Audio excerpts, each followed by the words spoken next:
एक bank manager अपनी मां को लेकर दिल्ली के एम्स हॉस्पिटल में जाता है क्योंकि उसकी मां की तबीयत काफ़ी ज़्यादा खराब थी, उन्हें कैंसर था।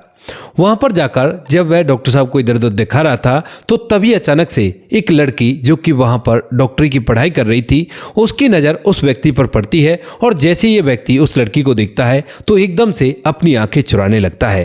तभी यहाँ पर वह लड़की एकदम से उसके पास आती है और आने के बाद कहने लगती है कि आप तो बैंक में मैनेजर हो ना। तो यहाँ पर वह कहता है कि हाँ हूँ तो मैं मैनेजर ही, लेकिन तभी वह लड़की कहती है हाथ जोड़कर कि उस दिन के लिए मुझे माफ़ कर देना। यह बात सुनकर वह व्यक्ति पूरी तरह से हैरान हो जाता है क्योंकि उस टाइम पर इस लड़की ने बिल्कुल भी इससे माफ़ी नहीं मांगी थी और आज ये माफ़ी क्यों मांग रही है। कौन थी वह लड़की और क्या हुआ था ऐसा उस दिन जिस दिन उसे माफ़ी मांगनी चाहिए थी, लेकिन उस दिन के बाद वो आज माफ़ी मांग रही है, और क्या होता है इससे आगे। पूरी सच्चाई के बारे में जानने के लिए वीडियो को अंत तक जरूर देखें। नमस्कार दोस्तों, मेरा नाम है जीतू और आप लोग देख रहे हो ब्रेन डिमांड चैनल। वीडियो को ज़्यादा से ज़्यादा लाइक करें और चैनल को सब्सक्राइब करना ना भूलें ताकि मेरा हौसला बढ़ता रहे। दिल्ली के अंदर एक रागनी नाम की लड़की रहा करती है। 2016 में उसकी शादी होने वाली थी, लेकिन जब उसकी शादी होने वाली थी तो उसी दौरान देश के अंदर अचानक से नोटबंदी हो गई थी। अब रागनी के पिता ने रागनी की शादी के लिए जितने भी पैसे इकट्ठा कर रखे थे वो सारे के सारे बैंक में थे, क्योंकि दिल्ली में घर पर पैसा रखा नहीं करते क्योंकि वहां पर चोरी वगैरह होने का डर रहता है। तो इसी वजह से रागनी के पिता ने सारे पैसे बैंक में कर रखे थे और जैसे ही अचानक से नोटबंदी हो जाती है तो उसके बाद यहाँ पर जो रागनी के घर वाले होते हैं वह इस बात से काफ़ी ज़्यादा परेशान हो जाते हैं, क्योंकि नोटबंदी के दौरान आप लोगों को पता ही होगा कि क्या हो रहा था और किस तरह से बैंक वाले मैनेज कर रहे थे सभी चीज़ों को, और बैंकों के बाहर कितनी बड़ी बड़ी कतार लग रही थी। तो यहां पर रागनी का परिवार भी इन सब चीजों से जूझता है, लेकिन फिर वो सोचते कि कोई बात नहीं, पूरा परिवार अलग अलग बैंकों की लाइन में लगेगा और अपने पैसों को धीरे धीरे वहां से निकलवा लेंगे। ऐसा सोचकर रागनी का जो परिवार होता है वह अब अलग अलग बैंकों की लाइन में लगने लगता है। और इसी क्रम के अंदर यहां पर जो रागनी होती है वह भी एक स्टेट बैंक की ब्रांच की जाकर सुबह सुबह लाइन में लग जाती है 5 बजे बिना कुछ खाए पिए, और जब वह वहां पर जाती है तो उससे पहले भी 4 से 5 लोग उस पर आ चुके थे। अब यहां पर रागनी उस लाइन में लग जाती है और अपनी मां से कहकर आई थी कि मां जब तुम घर का छोटा मोटा काम निपटा लो तो तुम भी आ जाना, दोनों के दोनों एक साथ लाइन में लग जाएंगे, इतने मैं लाइन में लगी हुई हूं। उसके बाद ऐसा ही होता है दोस्तों, थोड़ी देर में उसकी मां भी आ जाती है और जब मां यहां पर आकर लाइन में लग जाती है तो रागनी कहती है कि मां अब आप ऐसा करो, आप यहां पर लगे रहो और मैं अभी आती हूं, ब्रश वगैरह करके आती हूं, कुछ चाय पानी पीकर आती हूं, क्योंकि मैं सुबह से खाली पेट ही यहां पर लग गई थी। उसके बाद मां कहती है कि ठीक है बेटी चली जाओ, कोई भी दिक्कत नहीं है, और मां को लाइन में लगाकर रागनी अपने घर चली जाती है खाना पीना खाने के लिए, थोड़ा बहुत नाश्ता वगैरह करने के लिए। और जैसे ही वहां से लौटती है तो तकरीबन उसे पौना घंटा हो जाता है और अब तक लगभग 9:30 बज चुके थे, बैंक खुलने का टाइम हो गया था। लेकिन वो लाइन, जिस लाइन में रागनी अपनी मां को छोड़कर आई थी, वो काफी ज्यादा लंबी हो चुकी थी। अब जैसे वो वहां पर लौटती है तो लोगों का कोहराम मचा हुआ था और लोग एक दूसरे पर बड़ी बुरी तरह से चिल्ला रहे थे अगर कोई थोड़ा बहुत भी इधर उधर ऐसी वैसी बात करता था तो। यहां पर इसी क्रम के अंदर जो रागनी होती है वह भी वहां पर चली जाती है और उस लाइन में लगने की कोशिश करती है। लेकिन जैसे ही रागनी उस लाइन में लगने की कोशिश करती है तो पीछे वाले लोग इस बात को देखकर हल्ला मचा देते हैं, कहते हैं कि ये कोई तरीका है, महिलाएं तो ऐसे ही किया करती हैं और यहां पर लगने की कोई जरूरत नहीं है। पीछे से कुछ लोग आते हैं और रागनी को लाइन से निकाल देते हैं। अब जो रागनी होती है वह अपने हक की लड़ाई लड़ने के लिए कहने लगती है कि मैं यहीं पर लगी हुई थी, ये मेरी मां है और मां को लगाकर मैं गई थी अभी चाय पानी पीने के लिए, और इतनी देर बाद ही तुम ऐसा कह रहे हो। उससे आगे वाले जो लोग होते हैं उनसे भी कहती है कि आप लोग बताओ ना, लेकिन आगे 4 से 5 लोग थे और उनमें से भी कुछ लोग जा चुके थे और अब एक आध व्यक्ति जो रह गया था उसकी बात पीछे वाले लोग नहीं सुनते हैं और यहां पर रागनी को लाइन में नहीं लगने दिया जाता है। अब जब रागनी ये सब कुछ देखती है तो उसे गुस्सा आता है और वह जबरदस्ती लाइन में लगने लगती है। अब वहीं पर पुलिस थी, पुलिस वाले भी आ जाते हैं। इधर अंदर से जो उस बैंक का असिस्टेंट मैनेजर भी बाहर आ जाता है और जब वह हल्ला गुल्ला देखता है तो वह सभी को चुप कराता और कहता है कि देखो अगर तुम लोगों ने ऐसा किया तो उसके बाद मैं बैंक से किसी के भी पैसे नहीं निकालूंगा।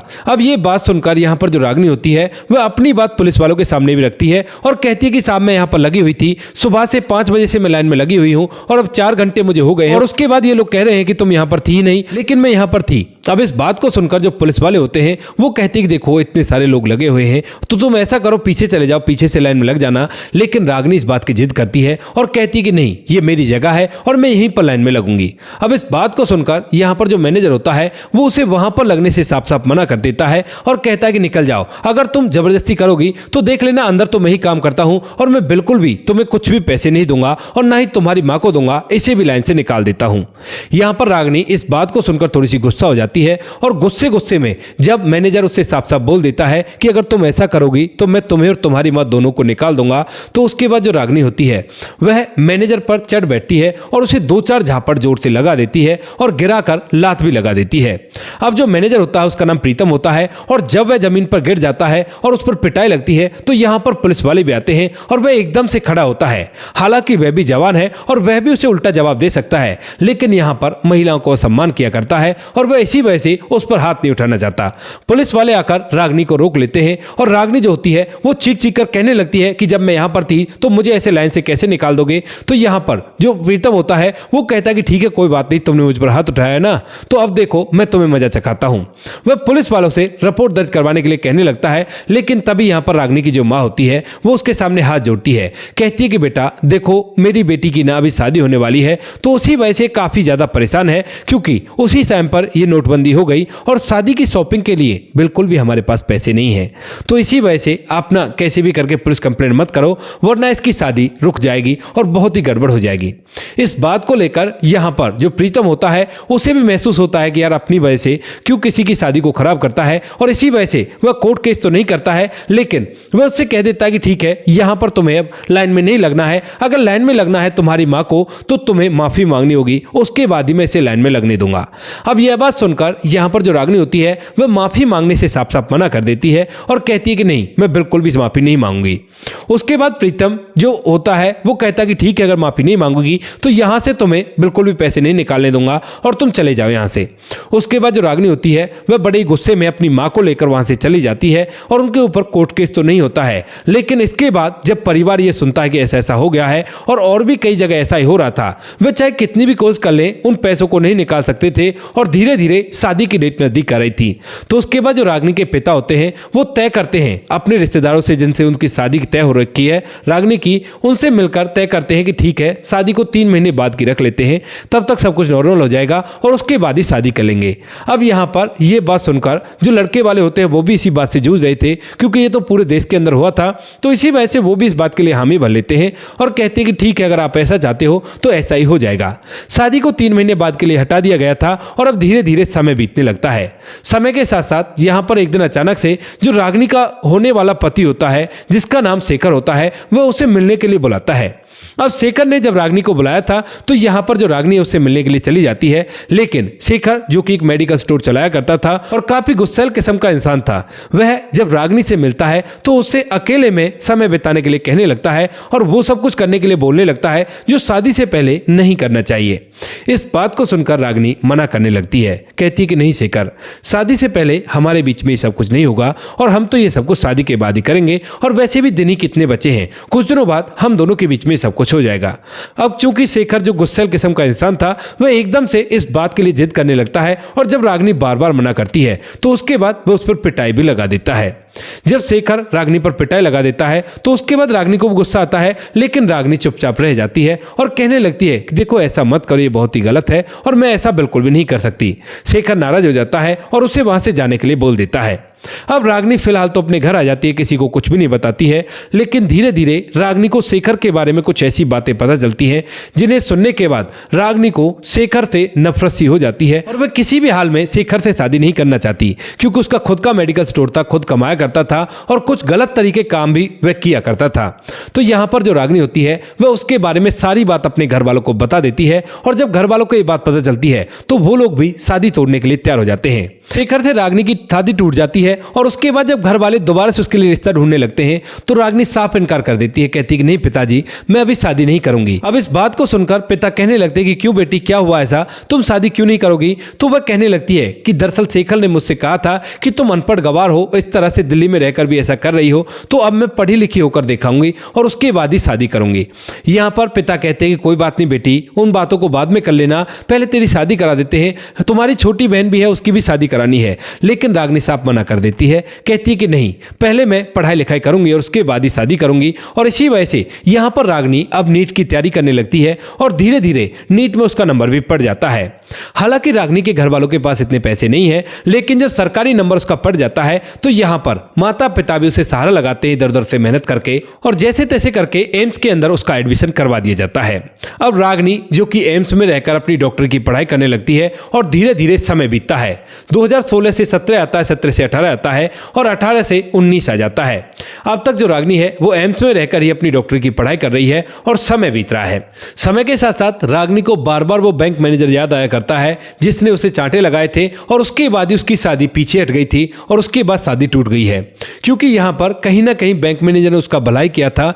तो इसी वजह से वह कई बार जब भी कभी स्टेट बैंक की ब्रांच देखा करती तो वहां पर जाकर उस मैनेजर को ढूंढा करती, क्योंकि कई बार उसने उस ब्रांच पर जाकर तो ढूंढ लिया था, लेकिन वहां से उसकी बदली हो गई थी। जब ये नोटबंदी का सिलसिला खत्म हो गया था तो उसके बाद मैनेजर को बदल दिया गया था। उस दिन से आज तक भी वह बार बार इसी व्यक्ति को ढूंढा करती है ताकि वह उसका थैंक यू बोल सके और उससे माफी मांग सके उस दिन की बात के लिए, क्योंकि उसे बाद में रियलाइज हो गया था कि उसने जो कुछ भी किया गलत किया है, वो भी एक बैंक मैनेजर के साथ। इसके बाद धीरे धीरे एक दिन अचानक से जब रागिनी कुछ काम करके हॉस्पिटल में इधर उधर घूम रही थी तो उसी दौरान यहाँ पर उसकी नजर उसी बैंक मैनेजर पर पड़ जाती है जो कि अपनी माँ का इलाज करवाने के लिए यहाँ पर आया था। अब जैसे वो उसे देखती है तो देखने के बाद एकदम से उसके पास पहुंचती है और पहुंचने के बाद पूछने लगती है कि क्या आप बैंक में काम किया करते हो। यहाँ पर जो प्रीतम होता है वह उसे देखकर ही पहचान गया था कि यह तो वही लड़की है जिसने उस दिन मुझे चांटे लगाए थे और मुझे जमीन पर गिरा दिया था। तो उसके बाद वह नीचे सर करके कहता है कि हाँ, मैं वही मैनेजर हूँ जिसको तुम समझ रही हो। तो उसके बाद यहाँ पर जो रागिनी होती है वो एकदम से उससे कहने लगती है कि मुझे माफ कर देना उस दिन के व्यवहार के लिए, मैं अपनी बात पर बहुत ज्यादा शर्मिंदा हूँ। इस बात को सुनकर यहाँ पर जो मैनेजर होता है वह हैरान होता है और कहने लगता है कि अब क्या हो गया, जो उस दिन तो तुमने बिल्कुल भी माफी नहीं मांगी थी और अब तुम माफी क्यों मांग रही हो। तो यहाँ पर जो रागिनी है वह बता देती है, कहती है कि दरअसल उस दिन जो कुछ भी मैंने किया था वो मेरी गलती थी, लेकिन उसके बाद मैंने आपको कई बार ढूंढा ताकि मैं आपसे माफी मांग सकूं और आपको थैंक्स भी कह सकूं। यहाँ पर प्रीतम और भी ज्यादा हैरान हो जाता है और वो कहने लगता है कि क्या हुआ जो तुम मुझे थैंक्स भी कहना चाहती हो, सॉरी भी कहना चाहती हो। तो रागिनी बताती है कि अगर उस दिन आप मेरे साथ ऐसा नहीं करते तो यहाँ पर मेरी उस लड़के से शादी हो जाती और वह लड़का तो काफी ज्यादा बेकार था। उसके बाद रागिनी पूरी कहानी क्रमबद्ध तरीके से उसे सुना देती है कि क्या क्या हुआ था उसके बाद, और अब वो फिलहाल यहाँ पर डॉक्टर का काम कर रही है। तो उसके बाद यहाँ पर जो लड़का होता है प्रीतम, उसे भी समझ में आ जाता है कि रागिनी ऐसा क्यों कह रही है। उसके बाद वह कहता है कि चलो कोई बात नहीं, इन बातों को परेशान मत हो, जब तुम्हें मुझे थप्पड़ लगाने से इतना भला हो गया तो फिलहाल भी 2-4 थप्पड़ मार लो, शायद तुम्हारा ही कुछ भला हो जाए, क्योंकि मेरी जिंदगी तो काफी ज्यादा बद से बदतर हो गई है। उसके बाद रागिनी पूछती है कि क्या हुआ तुम्हारे साथ और तुम यहाँ पर क्या कर रहे हो। तो यहाँ पर वह बताता है कि मेरी माँ को कैंसर है और वह काफी ज्यादा बीमार है, तो यहाँ पर ही बोला है सभी लोगों ने कि वहीं पर इनका इलाज हो सकता है, तो इन्हें दिखाने के लिए आया था, यहाँ पर तो नंबर लग ही नहीं रहा। उसके बाद यहाँ पर जो रागिनी होती है वो एकदम से मुस्कुराती है और कहती है कि चिंता मत करो, मैं हूं ना, मैं सब कुछ ठीक कर दूंगी, चलो मेरे साथ, मैं तुम्हारी माँ का नंबर लगा देती हूँ। यहाँ पर जो रागिनी होती है अपने रेफरेंस से उसकी माँ को डॉक्टर साहब को दिखाती है, और जब डॉक्टर साहब उसके चेकअप वगैरह करते हैं तो उन्हें पता चलता है कि इनकी माँ का जो कैंसर है वो लास्ट स्टेज पर है और कुछ कहा नहीं जा सकता कि आगे क्या होगा, क्या ये बच पाएंगी या नहीं बच पाएंगी। इस बात को सुनते ही यहाँ पर जो प्रीतम होता है वो एकदम से अपनी आंखों में आंसू ले आता है और फूट फूट कर रोने लगता है। रागिनी उसका ढांढस बनाती है और कहती है कि देखो, जिसको इस दुनिया में आना है उसे जाना तो है ही, फिर तुम इतने परेशान क्यों हो रहे हो। तो यहाँ पर प्रीतम कहता है कि मेरा इस दुनिया में मेरी माँ के अलावा कोई भी नहीं है और यही मेरी सब कुछ है, अब ये भी मेरे साथ से चली जाएंगी तो मैं किसके सहारे जिंदगी को जीऊंगा। इस बात को सुनकर रागिनी हैरान होती है और पूछने लगती है कि क्यों, क्या तुमने शादी नहीं की। तो यहाँ पर प्रीतम कहता है कि शादी तो की थी, लेकिन वो मेरी माँ की बीमारी को देखकर मुझे अकेला छोड़कर चली गई और उसके बाद उसने तलाक का नोटिस भेजा है, क्योंकि उसने कह दिया था कि या तो माँ को अपने पास रखो या फिर मुझे अपने पास रखो। मैंने माँ को चुना क्योंकि माँ की तबीयत खराब है और उन्होंने अपने बुढ़ापे के लिए तो मुझे पाल पोस कर बड़ा किया था, लेकिन उसके बाद जब माँ को वह अलग करने के लिए कह रही थी तो मैं इस बात को सहन नहीं कर पाया और उसके बाद मैं अब बहुत ज्यादा मुसीबत में फंसा हुआ हूं, बताओ क्या करूं। इस बात को सुनकर यहाँ पर जो रागिनी है उसकी पूरी भावनाओं को समझ जाती है और कहने लगती है कि ठीक है, चिंता मत करो, मैं हूं ना, सब कुछ ठीक हो जाएगा और मैं तुम्हारी माँ की देखभाल करने में तुम्हारी मदद करूंगी, और चिंता मत करो, तुम अपनी नौकरी को भी कर सकते हो। क्योंकि यहाँ पर प्रीतम बता रहा था कि काफी दिन हो गए हैं मुझे छुट्टी लिए हुए और बैंक वाले भी बार बार फोन करके कहा करते हैं कि जल्दी से आ जाओ, बहुत ही देर हो रही है और ऐसा सब ठीक नहीं है। इस बात को सुनकर रागिनी ये सब कुछ कह देती है और उसके बाद जो प्रीतम होता है वह भी चैन की सांस लेता है।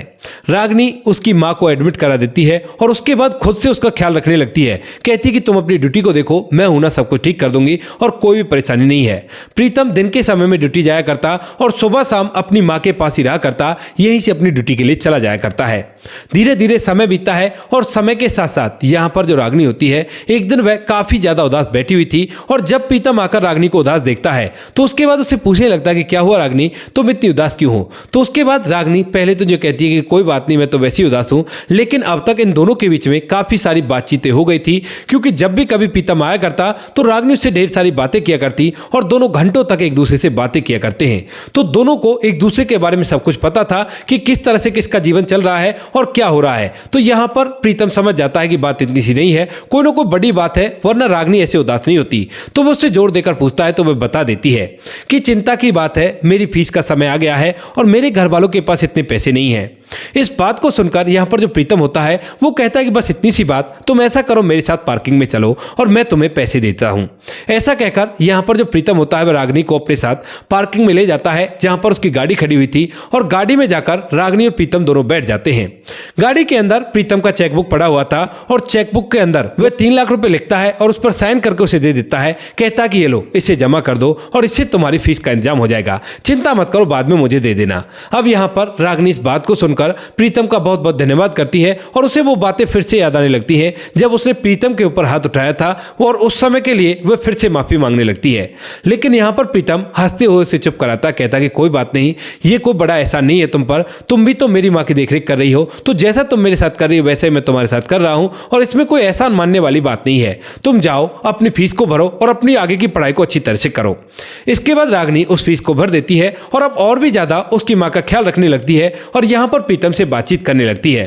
धीरे धीरे समय बीतता है और समय के साथ साथ एक दिन अचानक से प्रीतम की माँ इस दुनिया को छोड़कर चली जाती है। जैसे ये बात प्रीतम को पता चलती है तो वह भी वहां पर आता है और आने के बाद वह फूट फूट कर बिलक बिलक कर रोने लगता है। रागिनी फिर से उसका ढांढस बनाती है और धीरे धीरे यहाँ पर जो प्रीतम है वह नॉर्मल हो जाता है। उसके बाद प्रीतम अपने घर पर ही रहने लगता है। वह पूरी तरह से अकेला है क्योंकि पिता भी उसके नहीं है, माता भी उसकी चली गई है उसे छोड़कर, और वह अकेला उस फ्लैट के अंदर रहा करता है। लेकिन यहाँ पर रागिनी को उसके फ्लैट का एड्रेस पता था और तभी जब इन बातों को कुछ दिन बीत जाते हैं तो उसके बाद वह प्रीतम से मिलने के लिए चली जाती है उसके फ्लैट पर और वहां जाकर जब देखती है तो ये फ्लैट काफी ज्यादा आलीशान था और इसके अंदर जो प्रीतम था वह काफी ज्यादा उदास बैठा हुआ था। उसके बाद जो रागिनी होती है जब प्रीतम के पास आती है तो प्रीतम रागिनी को देखते एकदम से फूट फूट कर रोने लगता है और यहाँ पर रागिनी फिर से उसे शांत कराती है और कहती है कि चिंता मत करो, मैं हूं ना, मैं सब कुछ ठीक कर दूंगी। इसके बाद रागिनी और प्रीतम में कुछ इस तरह से नजदीकियां बढ़ती हैं कि बार बार रागिनी उसके फ्लैट पर जाने लगती है और वहीं से उन दोनों को एक दूसरे से प्यार होता है और 2022 में आते आते ये दोनों एक दूसरे से शादी कर लेते हैं। रागिनी की MBBS की पढ़ाई भी कंप्लीट हो जाती है। आज के समय में वो दोनों खुशियों के साथ अपना जीवन व्यतीत कर रहे हैं और कोई भी कैसी भी दिक्कत नहीं है। तो दोस्तों ये थी आज की कहानी। आपको जैसी भी लगी कमेंट सेक्शन में बता देना। वीडियो अगर अच्छी लगे तो वीडियो को लाइक और चैनल को सब्सक्राइब जरूर करें ताकि हमें थोड़ा सा हौसला मिल सके आप लोगों के लिए ऐसी अच्छी वीडियो बनाने के लिए। इन कहानियों को सुनाने का उद्देश्य किसी को परेशान करना बिल्कुल भी नहीं है। ये कहानी आपको इसलिए सुनाई जाती है ताकि आप लोग इन कहानियों में से कुछ ना कुछ सीख सको और अपने जीवन में उस चीज को अप्लाई कर सको। मिलते हैं किसी नेक्स्ट वीडियो नए टॉपिक के साथ, तब तक के लिए जय हिंद, जय भारत, जय हिंदुस्तान।